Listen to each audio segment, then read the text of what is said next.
Donasi dakwah multimedia Nida'us Salam. Berikan donasi terbaik Anda untuk dakwah dan pendidikan Islam.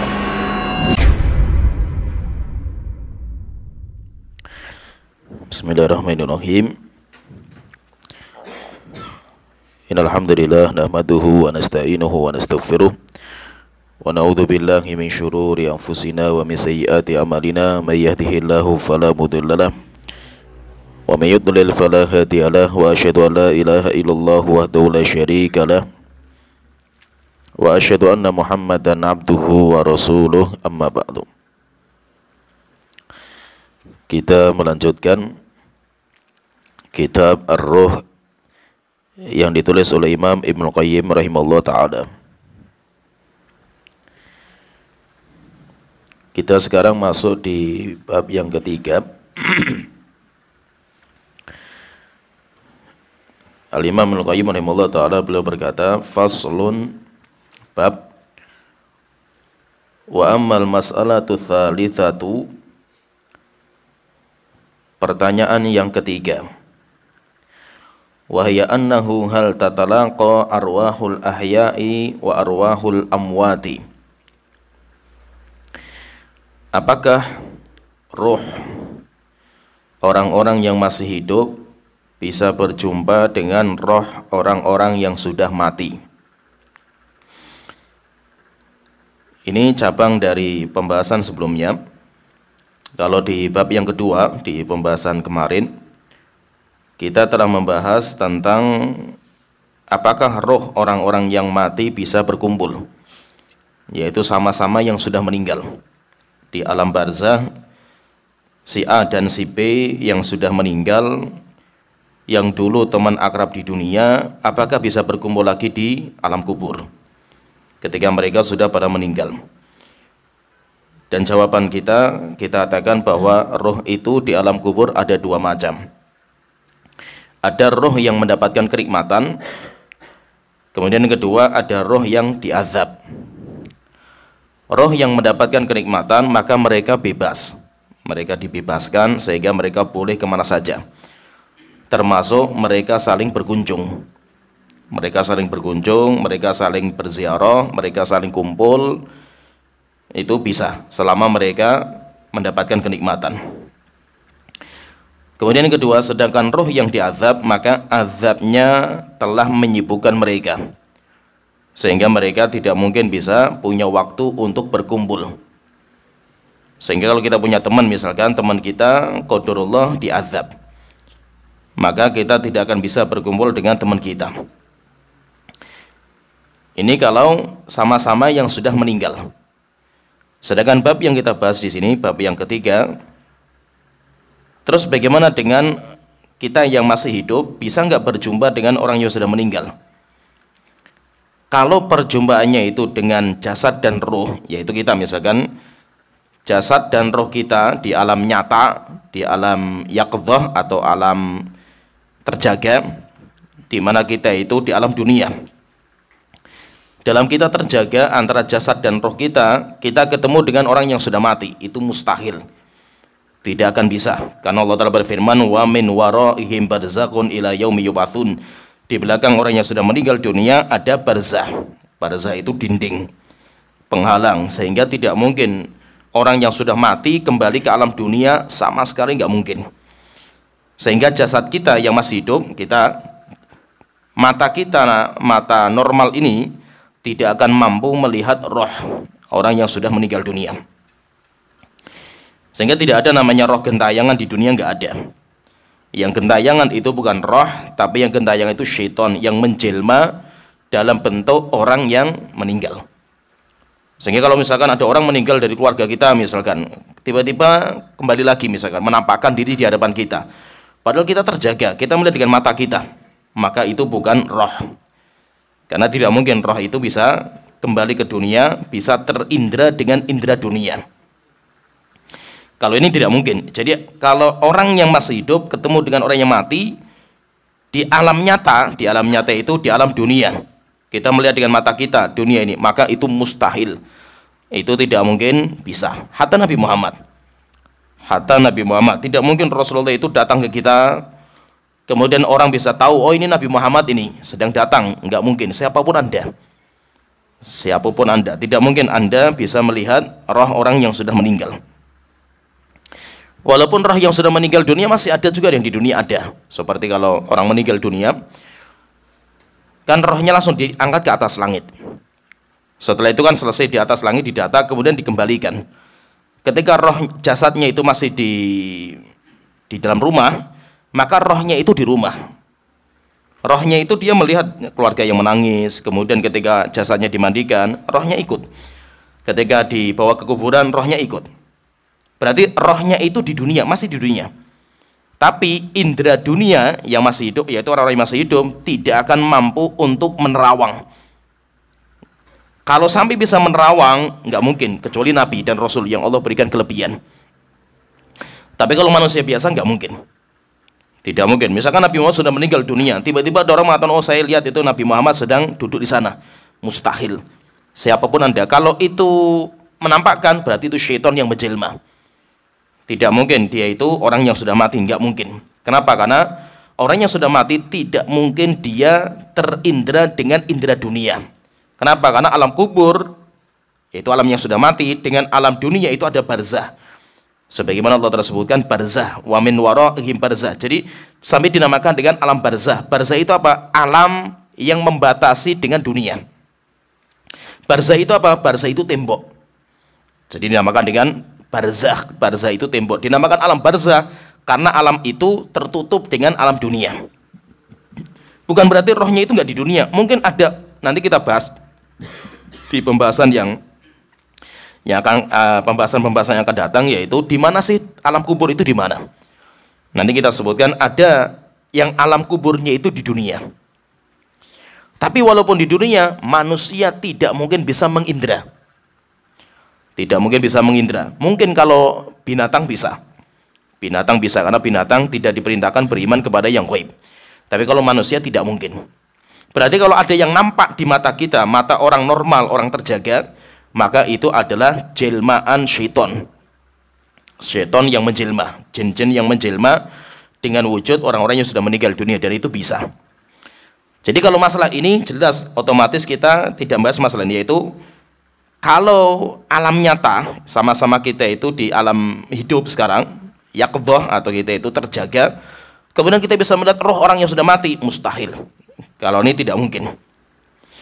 Kemudian masalah yang kedua, bagaimana kalau kita itu masih hidup, cuma di alam mimpi kita, bukan di alam nyata. Jadi kita nggak melihat dengan mata kita telanjang ini, bukan, tapi di alam mimpi. Saya masih hidup. Saya masih hidup, kemudian saya bermimpi, roh saya itu keluar. Ketika saya tidur kan roh saya keluar. Kemudian saya bermimpi ketemu dengan rohnya orang yang sudah mati. Saya dapat banyak informasi, kemudian saya dapat apalah itu.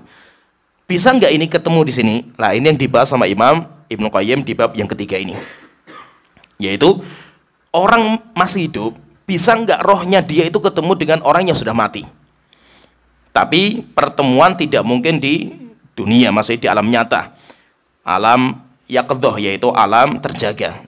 Tapi itu di luar, yaitu kapan itu? Yaitu di alam mimpi. Di alam mimpi. Bisa nggak seperti ini? Maka nanti di sini kita bahas panjang lebar. Imam Qayyim membahas masalah ini panjang sekali. Intinya bahwa beliau mengatakan bisa, bahwasanya orang yang masih hidup bisa berjumpa dengan orang yang sudah meninggal dunia di alam mimpi. Itu bisa. Namun, yang perlu kita ingatkan, namun tidak setiap yang kita lihat di alam mimpi kita itu nyata. Nyata itu benar-benar orang itu. Bisa juga syaitan yang menjelma. Syaitan menjelma, kemudian syaitan itu yaitu mengaku dirinya si fulan dan si fulan, bisa. Bisa, kecuali hanya satu rupa yang mana syaitan tidak bisa menyerupai. Satu gambaran, yaitu Nabi Muhammad SAW. Kalau yang lain bisa. Dia bisa menjelma dalam bentuk saya, bisa. Hatta ketika saya masih hidup di dunia, bisa. Nah, itu intinya. Bisa nggak orang yang sudah mati dia bisa berkumpul atau ketemu dengan orang yang masih hidup, bisa ketemu dengan orang yang sudah meninggal dunia di alam mimpi, yang ketemu sama-sama rohnya. maka kita katakan bisa. Beliau mengatakan, kata beliau, wal hissu wal waqi'u min a'dali syuhudi biha. Yaitu kalau kita perhatikan nanti banyak dalil, baik itu Al-Qur'an maupun hadis atau cerita-cerita bahwasanya taltaqi arwahul ahya'i wal amwat, bahwa rohnya orang yang masih hidup bisa ketemu dengan rohnya orang yang sudah meninggal dunia. Itu bisa. Apa dalilnya? Dalilnya dalam surat Az-Zumar ayat 42. Itu tegas sekali, kalau itu jelas ayatnya itu. Allah Ta'ala berfirman, Allahu yatawaffal anfusa hina mautiha wallati lam tamut fi manamiha. Allah mewafatkan jiwa ketika dia mati, dan mewafatkan jiwa yang belum mati ketika tidur.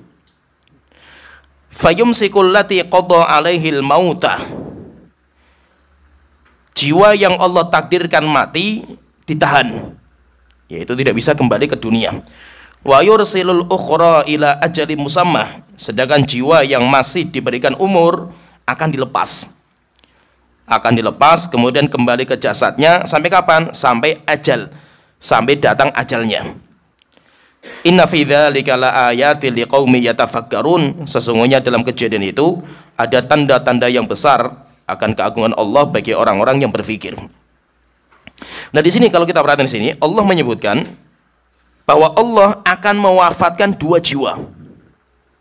Allah akan mewafatkan dua jiwa. Pertama, jiwa yang sudah mati, yang sudah datang ajal. Itu dinamakan wafat. Wafatnya namanya wafatul kubro, wafat besar. Kemudian kedua, Allah akan mewafatkan jiwa yang sedang mimpi dan dia belum mati. Itu dinamakan dengan wafat sugro, wafat kecil. Berarti apa? Berarti wafat itu ada dua. Ada wafat yang besar, yaitu kematian, di mana roh keluar dari jasad selama-lamanya, tidak akan kembali di dunia. Ini yang pertama, wafat yang pertama namanya wafat besar. Kemudian kedua, wafatus sugro, wafat kecil, yaitu roh dikeluarkan dari jasad ketika mimpi. Orang mimpi itu rohnya keluar, sehingga dinamakan wafat, tapi dikembalikan lagi. Ketika dia bangun, terjaga, kembali lagi. Orang yang sudah Allah takdirkan mati, diwafatkan, dicabut nyawanya, dan tidak akan dikembalikan. Tidak akan dikembalikan. Sedangkan orang yang belum mati, dicabut rohnya dalam mimpi, setelah itu dilepas lagi.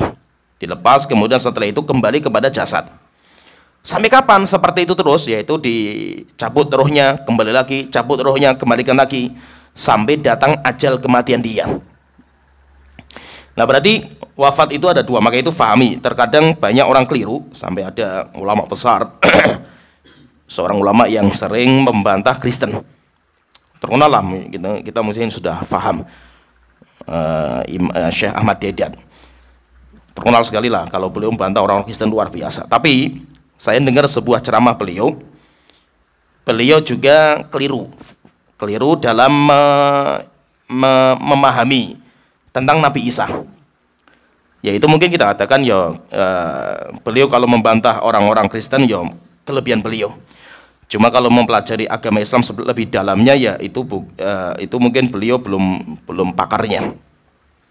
Sehingga beliau pakar dalam membantah orang Kristen, tapi belum tentu beliau pakar dalam masalah ilmiah atau masalah Islam sebagai ulama rujukan.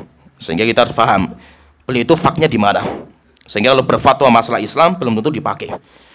Ketika menafsirkan ayat, yaitu memang terkadang saya lihat juga banyak orang keliru tentang Nabi Isa.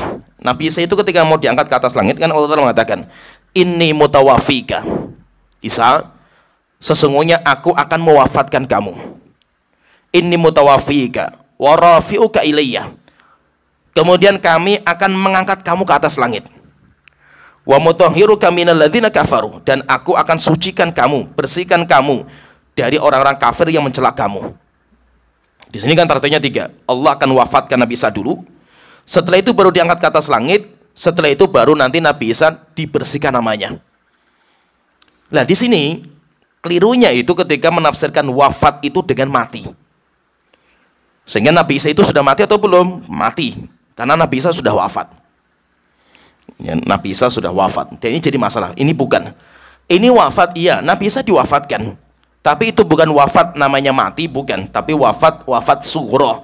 Wafat kecil, yaitu ditidurkan. Nabi Isa itu diangkat dalam posisi tidur. Jadi Nabi Isa ditidurkan, setelah itu baru diangkat ke atas langit. Nabi Isa sampai sekarang masih hidup. Sampai sekarang masih hidup. Karena Nabi Isa nanti akan turun. Di akhir zaman akan turun. Menunjukkan Nabi Isa itu belum mati. Terus wafat di sini apa? Wafat di sini itu wafat kecil. Ketika mengartikan wafat itu mati, jadi wafat itu ya mati. Ini enggak, keliru. Karena tidak semua wafat itu mati. Mati itu termasuk bagian dari wafat. Tapi tidak semua wafat itu mati. Ya bisa dipahami ya, paham ya? Sehingga kalau orang mengatakan, oh beliau sudah wafat, ya berarti bangun tidur mungkin bisa kan gitu. Oh, beliau sudah wafat masih tidur kan gitu. Sehingga bahwa tidak semua kalimat wafat itu artinya mati. Mati itu bagian dari wafat, karena itu wafat besar. Tapi ada namanya wafat kecil, yaitu tidur. Intinya di sini dalam surat Az-Zumar ayat 42, Allah menyebutkan bahwa ada roh yang diwafatkan ketika sudah mati, dan ada roh yang diwafatkan ketika tidur. Nah, roh-roh ini dikumpulkan nanti dalam sebuah tempat. Baik rohnya orang yang mati atau rohnya yang masih hidup. Di sanalah mereka saling berkumpul. Mereka di sana saling bertemu di antara mereka. Oleh itu Abdullah bin Abbas beliau mengatakan ketika menjelaskan ayat ini, beliau mengatakan balaghani anna arwahal ahya'i wal amwat taltaqi fil manam. Telah sampai kepada saya sebuah berita bahwa rohnya orang yang masih hidup dan rohnya orang yang sudah meninggal, mereka bisa berkumpul di alam mimpi. Alam mimpi itu alamnya ruh. Tempat kumpulnya roh itu namanya. Jadi alam roh namanya. Ada namanya alam roh. Alam roh itu bisa alam setelah orang mati. Yaitu orang mati masuk alam rohnya itu. Atau orang yang tidur masuk juga di situ. Sehingga bahwa sama-sama itu alam roh. Sehingga rohnya orangnya mati dan rohnya orang yang hidup itu bisa berkumpul. Fayatasa'aluna bainahum. Ketika mereka berjumpa, mereka saling bertanya di antara mereka, saling diskusi, saling ngobrol, saling cari informasi. Fayumsikullahu arwahal mauta. Roh-rohnya orang yang sudah mati ditahan, dia nggak bisa kembali. Sehingga kalau dia itu selesai ketemu mau kembali nggak boleh, tetap di sini tempat kamu. Wa yursilu arwahal ahya, sedangkan orang-orang yang masih hidup rohnya dilepas dari tempat namanya alam roh. Setelah itu dilepas, setelah itu rohnya itu kembali kepada jasad. Kembali kepada jasad, kemudian orang itu bangun. Orang itu bangun. Ketika bangun, dia dalam mimpinya, saya tadi ketemu dengan si A, saya ketemu dengan si B. Nah, si A dan si B ini, walaupun sudah mati, benar nggak? Iya benar. Tapi juga terkadang bukan, itu cuma gambaran syaitan. Sehingga kita tidak bisa memastikan benar-benar si A dan benar-benar si B. Mungkin benar dan mungkin juga itu gambaran dari syaitan. Yang nanti akan kita sebutkan. Demikian juga Imam As-Sudi, beliau mengatakan ketika menafsirkan ayat ini, beliau mengatakan wallati lam tamut fi manamiha, ketika membicarakan tentang orang-orang yang belum mati dalam tidurnya, yatawaffaha fi manamiha, yaitu Allah mewafatkan dia dalam tidurnya, fatal taqi ruhul hayyi wa ruhul mayyiti. Akhirnya rohnya orang yang masih hidup ketemu dengan rohnya orang yang sudah mati. Fayatadzakarani, kemudian mereka saling yaitu bertanya-tanya, wa yata'arafani, dan mereka saling berkumpul, saling mencari informasi. Fatarji'u ruhul hayyi ila jasadihi fi dunya. Rohnya orang yang masih hidup kembali ke jasadnya di dunia. Ila baqiyati ajalihi, sampai kapan? Sampai datang waktu ajalnya. Wa turidu ruhul mayyit an tarji ila jasadihi fatuhbas. Sedangkan rohnya orang yang sudah mati, dia pengen kembali ke dunia. Dia pengen lagi kembali, tapi ditahan, tidak dibolehkan. Kenapa? Karena dia sudah mati. Jadi intinya di sini, kalau kita lihat di ayat tadi, jadi ayat tadi ini penafsir. Jadi Allah tadi menyebutkan bahwa ada yang diwafatkan ketika sudah mati, ada yang diwafatkan ketika dia belum mati, tapi dalam tidurnya.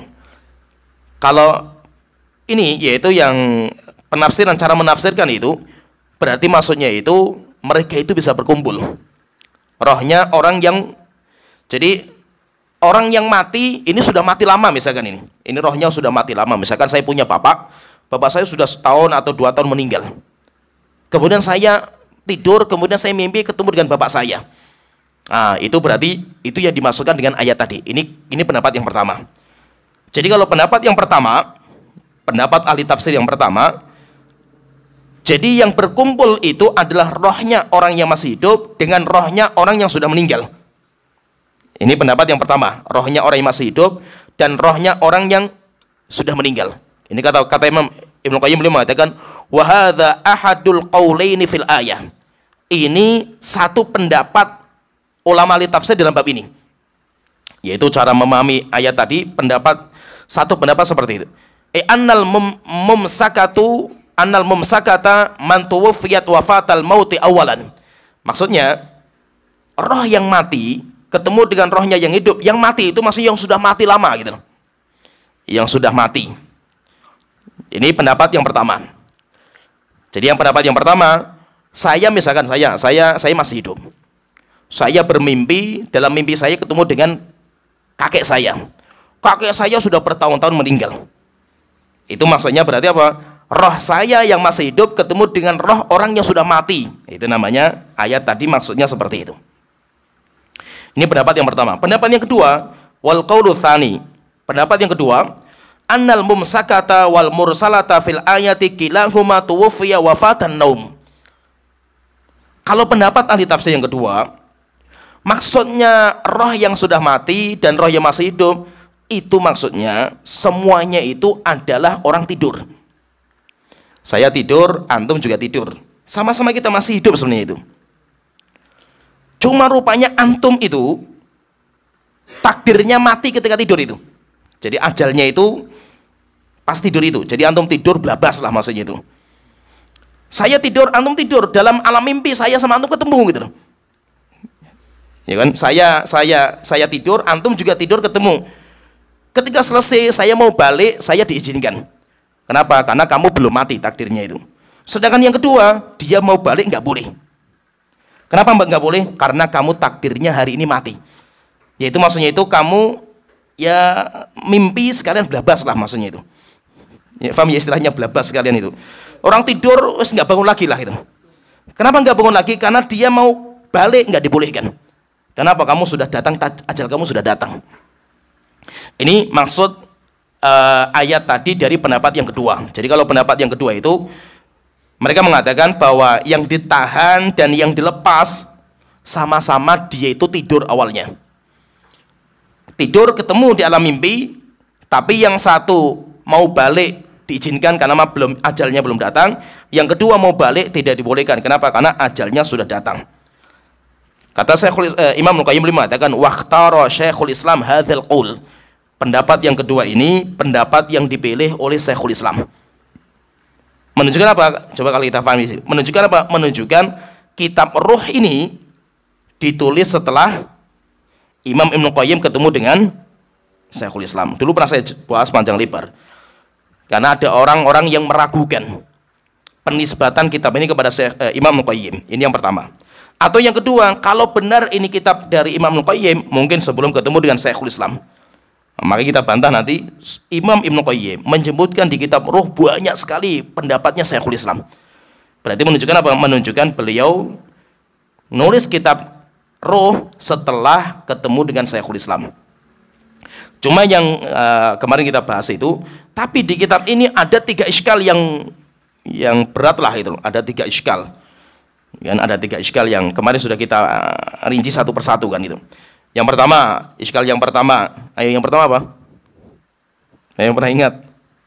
Ada 3 iskal di kitab ini sehingga banyak orang-orang itu mungkin bukan kitab Ibnu Qayyim ini karena aneh gitu loh.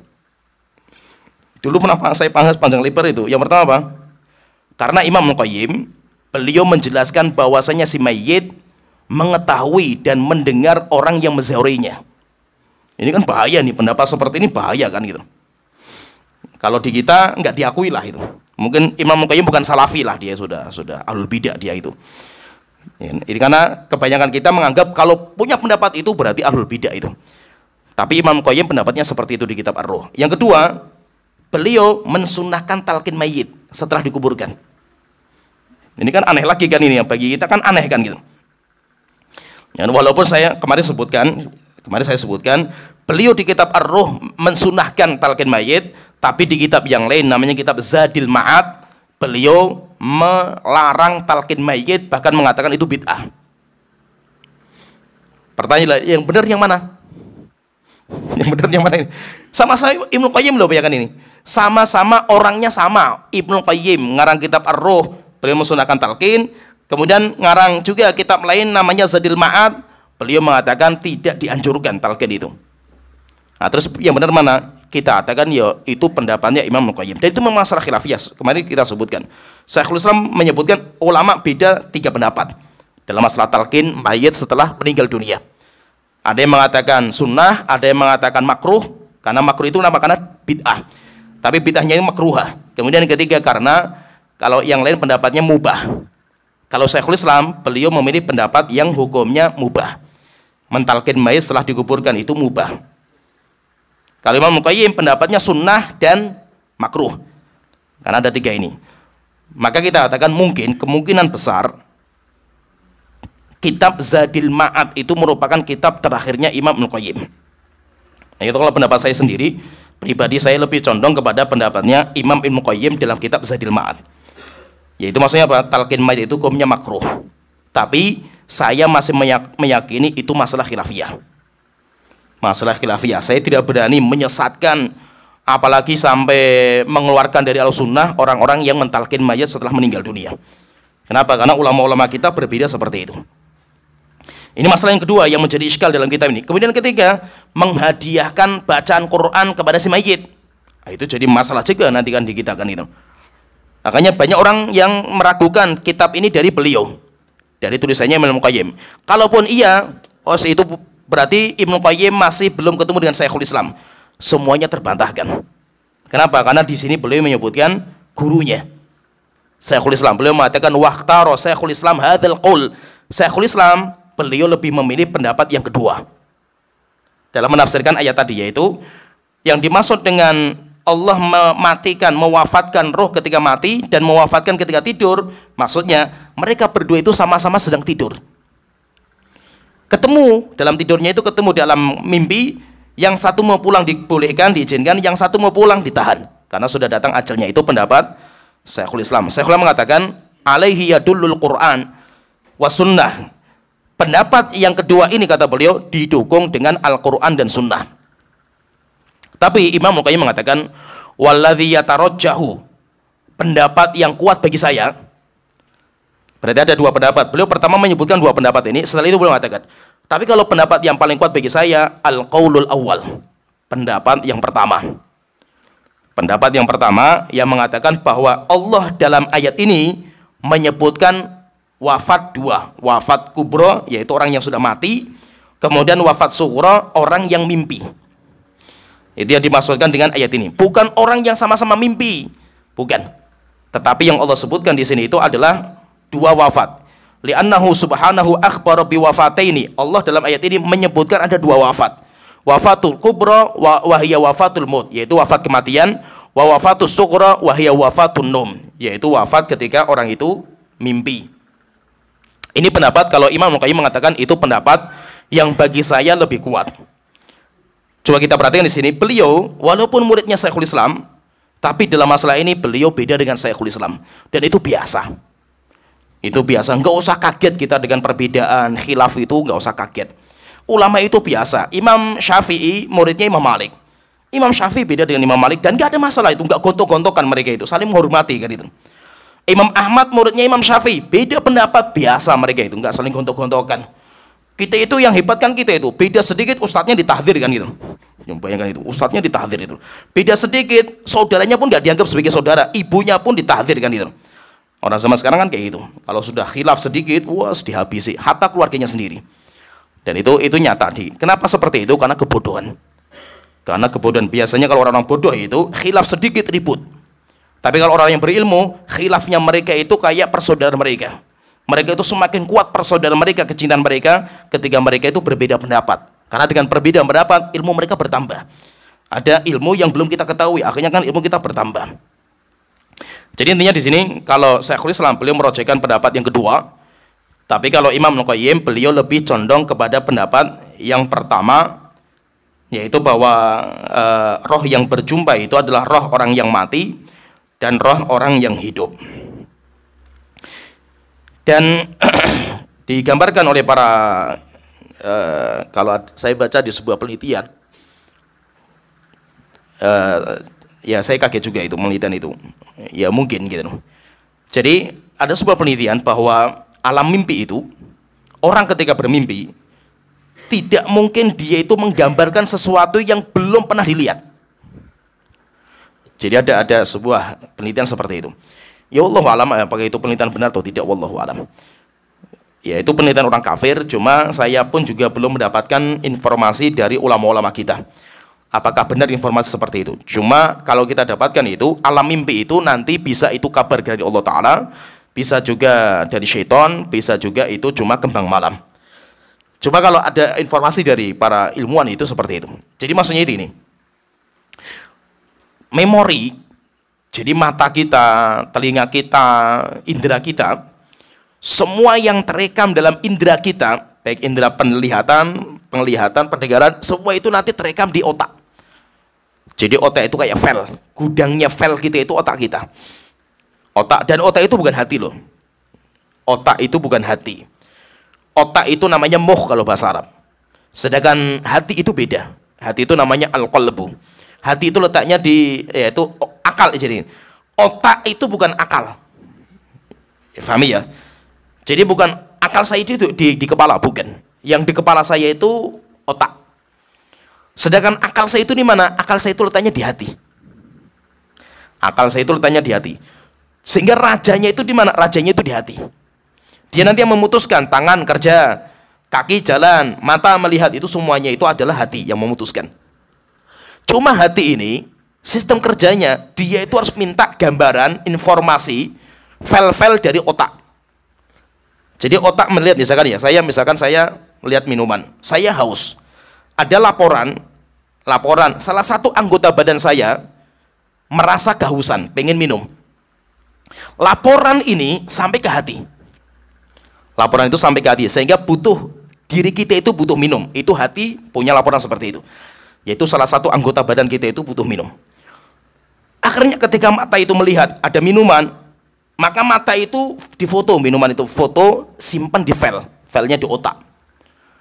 Simpanan ini dikirim ke hati. Nanti ketika itu hati yang memutuskan ini kita minum atau tidak. Sehingga hati itu yang memikirkan kita minum atau tidak, itu hati nanti memutuskan. Ketika sudah kita pas minum, pokoknya itu sudah kita paskan atau kita ketuk palu bahwasanya ini kita minum. Akhirnya hati mengatakan tangan ambil. Setelah itu tangan kita menjulur. Setelah itu mengatakan tangan angkat. Tangannya mengangkat. Setelah itu mulut buka.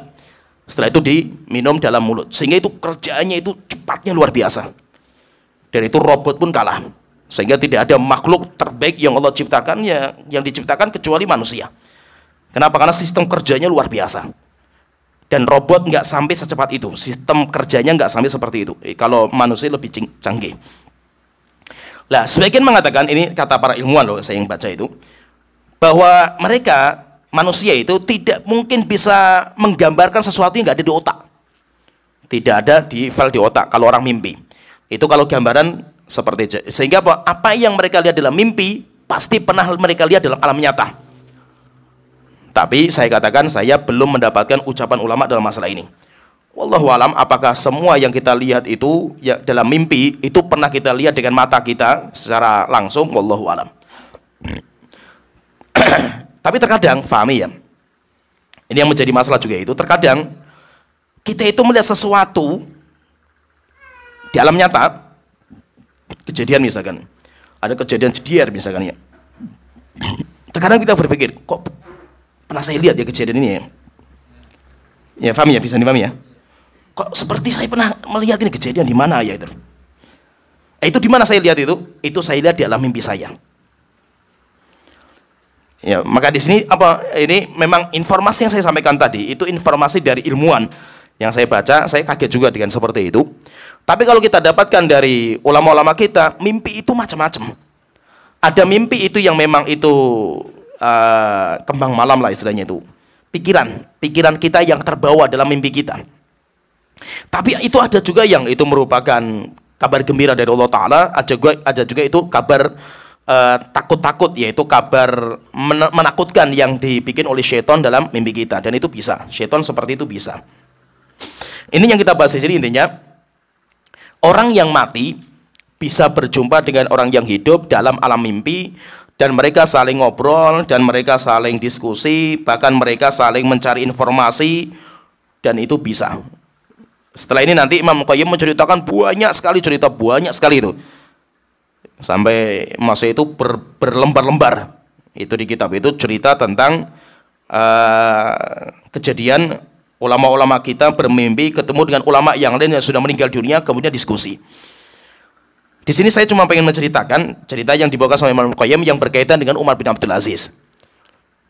Kalau yang lain banyak sekali. Kalau antum punya kitab roh, baca itu banyak sekali ceritanya itu. Banyak cerita ulama-ulama mimpi ketemu dengan ulama yang lain yang sudah meninggal dunia, terjadi diskusi di dalam mimpinya itu. Coba di sini saya akan menyebutkan tentang ceritanya Umar bin Abdul Aziz. Diceritakan sama Muzahim itu budaknya Umar bin Abdul Aziz. Beliau bercerita, An Fatimah binti Abdul Malik, dari Fatimah binti Abdul Malik. Fatimah itu istrinya Umar bin Abdul Aziz. Beliau bercerita, Intabaha Umar bin Abdul Aziz lailatan. Pernah suatu ketika Umar bin Abdul Aziz ngelilir, malam-malam itu ngelilir, bangun. Faqala, kemudian beliau mengatakan, laqad ra'aitu ru'yan mu'jibatan. Saya tadi melihat mimpi yang sangat-sangat aneh yang saya lihat. Akhirnya istrinya mengatakan, qultu ju'ilat fida'aka fa akhbirni biha. Wahai suamiku, tolong ceritakan kepada saya apa yang kamu lihat dalam mimpi. Faqala, maka Umar bin Abdul Aziz mengatakan, ma kuntu li ukhbiruki. Saya tidak akan menceritakan mimpi saya kepada kamu hatta usbih, sampai saya nanti sholat subuh, baru nanti saya ceritakan. Falamma ta'al al-fajru kharaja. Ketika sudah masuk waktu subuh, beliau keluar, fa shalla, kemudian beliau sholat subuh, thumma ada ila majlisihi. Setelah itu beliau balik ke rumah, kemudian duduk di tempat yang biasa beliau gunakan untuk sholat di rumah. Akhirnya setelah itu saya, yaitu istrinya mengatakan, saya datang kepada Umar bin Abdul Aziz, kemudian saya tanya, akhbirni birru'ya allati ra'aita. Suamiku, tolong ceritakan kepada saya mimpi yang kamu lihat tadi malam. Akhirnya beliau bercerita, ra'aitu ka'anni dufi'tu ila ardin khadra wasi'atin. Saya tadi malam bermimpi, tiba-tiba saya itu datang di sebuah tempat, yaitu sebuah tempat yang sangat hijau, kebun yang sangat hijau dan sangat indah sekali dan luas. Ka'annaha bisatun akhdar. Rumputnya itu saking suburnya kayak karpet. Yaitu rumputnya itu kayak karpet hijau. Fa idza fiha qasrun abyad. Akhirnya saya masuk di sebuah kebun itu. Saya masuk ke dalam, kemudian rupanya saya mendapatkan di dalamnya itu ada sebuah istana. Istana yang warnanya putih, ka'annahul fiddah, seperti terbuat dari perak. Istananya itu kayak terbuat dari perak. Fa idza kharijun qad kharaja min dzalika al-qasri. Tiba-tiba saya ketika melihat istana itu, tiba-tiba ada orang keluar. Ada orang keluar dari istana. Fa hatafa bi a'la sautihi. Kemudian dia teriak dengan suara lantang. Aina Muhammad bin Abdullah bin Abdul Muttalib? Aina Rasulullah? Mana Muhammad bin Abdullah bin Abdul Muttalib, yaitu Rasulullah? Idz aqbala Rasulullah sallallahu alaihi wasallam hatta dakhala dzalikal qasr. Tiba-tiba datang orang, ya, dipanggil, tiba-tiba datang Rasulullah sallallahu alaihi wasallam, kemudian beliau masuk istana itu. Tsumma inna akhar kharaja min dzalikal qasri. Tiba-tiba orang yang tadi manggil keluar lagi. Kemudian dia memanggil lagi, aina Abu Bakar As-Siddiq? Mana Abu Bakar As-Siddiq? Aina Ibnu Abi Quhafah? Yaitu Ibnu Abi Quhafah. Idz aqbala Abu Bakar hatta dakhala dzalikal qasr. Tiba-tiba masuklah satu orang, yaitu Abu Bakar, sampai masuk ke dalam istana itu. Setelah itu keluar lagi orang yang manggil tadi. Aina Umar bin Khattab? Mana Umar bin Khattab? Setelah itu Umar bin Khattab berdiri, setelah itu masuk. Kemudian keluar lagi, kemudian manggil Aina Utsman bin Affan? Mana Utsman bin Affan? Setelah itu berdiri Utsman bin Affan, kemudian masuk. Setelah itu petugas keluar lagi, kemudian tanya lagi, mana Ali bin Abi Thalib? Setelah itu Ali masuk. Kemudian setelah itu keluar lagi, kemudian dipanggil Aina Umar bin Abdul Aziz? Mana Umar bin Abdul Aziz? Faqala Umar, kemudian Umar mengatakan, faqumtu. Akhirnya saya berdiri hatta dakhaltu dzalikal qasr. Sampai akhirnya saya masuk ke istana itu. Fadufitu ila Rasulillah sallallahu alaihi wasallam wa qaumu haulahu. Ketika saya masuk, rupanya mereka itu sedang membuat lingkaran. Membuat lingkaran tempat duduk lah itu, membuat tempat duduk. Falakitu baini wa baina nafsi aina ajlis. Saya melihat orang-orang sudah pada duduk. Maka Umar bin Abdul Aziz mengatakan dalam dirinya, saya mau duduk di mana ya ini? Akhirnya fajalastu ila jambi abi Umar bin Khattab. Saya duduk di samping kakek saya, buyut saya, yaitu Umar bin Khattab. Fanadhartu fa idza Abu Bakar an yamini Nabi sallallahu alaihi wasallam. Ketika saya lihat Rasulullah, saya melihat Rasulullah, samping kanannya ada Abu Bakar, samping kirinya Umar bin Khattab. Fata'amaltu Rasulullah sallallahu alaihi wasallam wa idza baina Rasulillah wa baina Abi Bakar rajulun. Saya perhatikan lagi, lihat lagi, tiba-tiba ada orang, dia ini menempati tempat duduk antara Rasulullah dan Abu Bakar. Jadi Rasulullah duduk, Abu Bakar sebelah kanan, Umar sebelah kiri. Tiba-tiba datang orang duduk antara Rasulullah dan Abu Bakar, duduk di situ, memisah antara Rasulullah dengan Abu Bakar. Maka saya tanya, man hadzal rajulul ladzi baina Rasulillah wa baina Abu Bakar? Siapa orang itu yang di tengah-tengah antara Rasulullah dan Abu Bakar? Akhirnya orang-orang itu mengatakan, hadza Isa bin Maryam. Itu Nabi Isa. Fasami'tu hatifan yahtif. Kemudian saya mendengar di balik saya ada orang ngomong kepada saya. Tetapi saya tidak tahu karena ada penutup. Tapi ada orang ngomong sebelah saya, belakang saya. Ya Umar bin Abdul Aziz, tamassak bima anta alaihi. Wahai Umar bin Abdul Aziz, pegang teguh-teguh apa yang sudah kamu jalankan sebagai seorang pemimpin. Wathbut alama anta alaihi. Kokohlah kamu di atas pendirian kamu dan jangan kamu goyang. Tsumma ka'annahu udhina li fil khuruj. Kemudian setelah itu saya diizinkan untuk keluar. Saya disuruh keluar, fakumtu, maka saya keluar. Fa kharajtu min dzalikal qasr. Kemudian saya keluar dari istana itu. Ketika saya keluar, tiba-tiba di belakang saya itu juga ada orang yang keluar mengikuti saya. Faltafattu fa idza ana bi Utsman bin Affan. Saya lihat ke belakang, rupanya Utsman bin Affan.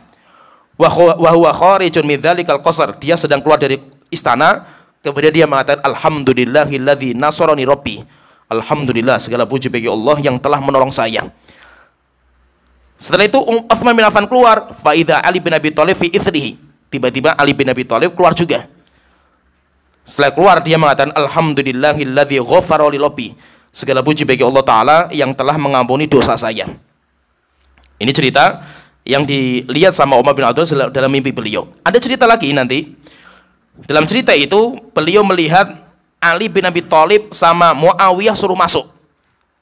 Yaitu suruh masuk di sebuah istana, kemudian mereka itu berdua di sidang. Mereka berdua itu di sidang. Akhirnya ketika saya keluar, sidanglah antara Ali dengan Muawiyah. Setelah itu mereka berdua keluar. Yaitu Ali bin Abi Thalib pertama yang keluar. Kemudian Ali bin Abi Thalib mengatakan qudiyali wa rabbil Ka'bah. Alhamdulillah, Allah memutuskan saya yang menang. Saya yang benar dalam pendapat saya. Wa maka Nabi asra amin an kharaja Muawiyah. Tiba-tiba setelah itu keluar Muawiyah. Di belakangnya Ali bin Abi Thalib. Setelah itu Muawiyah mengatakan ghufira li rabbi wa rabbil Ka'bah. Alhamdulillah, Allah mengampuni dosa saya, kesalahan saya. Dan itu semuanya pujian untuk Allah Ta'ala. Jadi intinya di sini ini mimpi. Umar bin Abdul Aziz itu masih hidup. Karena beliau itu kan masih hidup. Beliau mimpi kan itu. Ketemu dengan Abu Bakar, ketemu dengan Rasulullah, ketemu dengan Umar, Utsman, Ali, Muawiyah. Menunjukkan bahwa orang yang sudah mati bisa bertemu dengan orang yang sudah meninggal di dalam mimpinya. Dan nanti ceritanya banyak. Umar bin Abdul Aziz pun ceritanya banyak.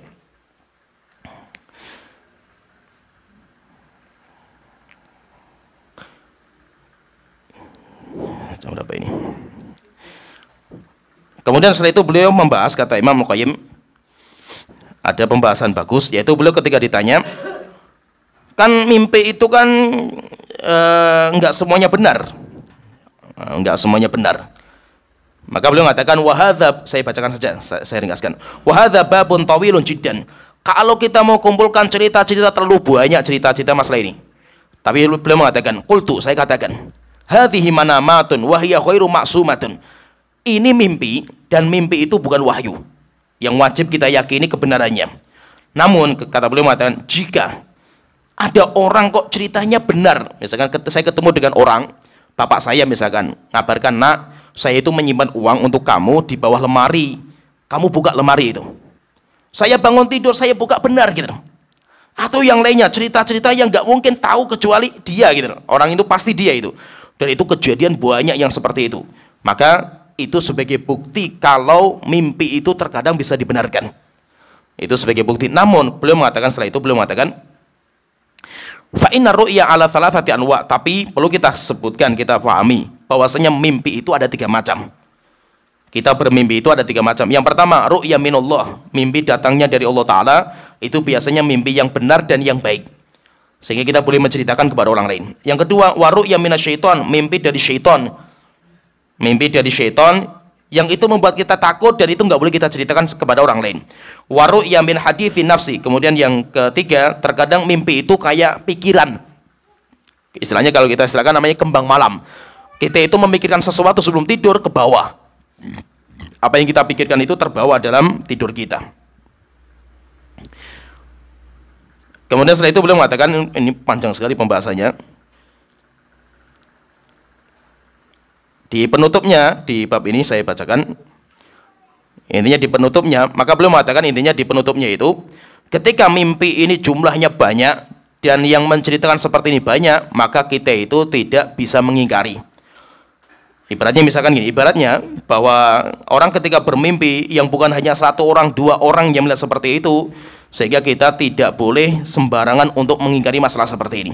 Ini apa? Intinya ringkasannya bahwa orang yang masih hidup bisa berjumpa dengan orang yang sudah meninggal. Kalau misalkan pertanyaan, lah kalau yang kita ketemu itu Rasulullah, mungkin nggak? Kita katakan kalau mungkin, mungkin. Tapi untuk memastikan itu Rasulullah, itu butuh ilmu yang lama, maksudnya yang panjang ilmunya itu. Pertama sifatnya. Memang jin tidak bisa menjelma kepada bentuknya Rasulullah. Tapi yang perlu kita pahami, kalau jin mengaku dirinya Rasulullah bisa. Cuma akuan kan gitu loh. Dia mungkin wajahnya mirip dengan Rasulullah kan gitu, yang dijelmakan gitu loh.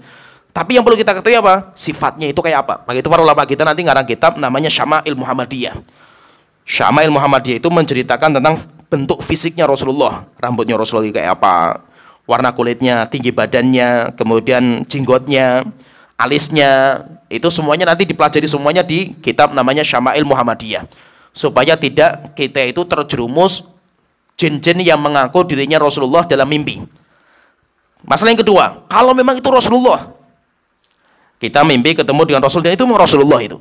Tiba-tiba Rasulullah memberikan wasiat kepada kita, memberikan syahadat kepada kita, ijazah kepada kita.